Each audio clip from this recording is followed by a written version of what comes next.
தாலி கட்டுற வரைக்கும் எல்லாம் சைலண்டா இருக்கிறாங்க. தாலி கட்டினதுக்கு அப்புறமா வர்ற பிரச்சனைகளை பத்தி இங்க யாருமே பேச கிடையாது. கல்யாணம் பண்ணிக்கிறாங்க, அதாவது அரேஞ்ச் மேரேஜ் லவ் மேரேஜ் எல்லாம் கிடையாது, இது 2 மேரேஜ்லயுமே இருக்கு. என்னப்பா சொல்ற? அறிவு இல்ல உனக்கு? இவ்வளவு நேரம் தமிழ்ல தானே சொன்னேன்.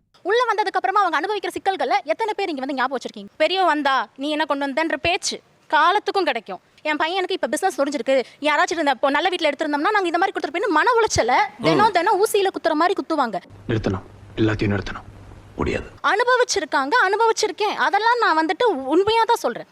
വേദനിപ്പിക്കാൻ വേണ്ടി പറഞ്ഞതല്ല, എന്റെ വേദന കൊണ്ട് പറഞ്ഞതാണ്. நீங்க ஜாதி இருக்கு அப்படி இல்லைன்னு சொன்னா யார் சார் இப்ப ஜாதி பாக்குறாங்கிற மாதிரி தான். இட் சவுண்ட்ஸ் லைக் யார் சார் இப்ப எல்லாம் வரதட்சணை வாங்குறாங்கிற மாதிரி தான்.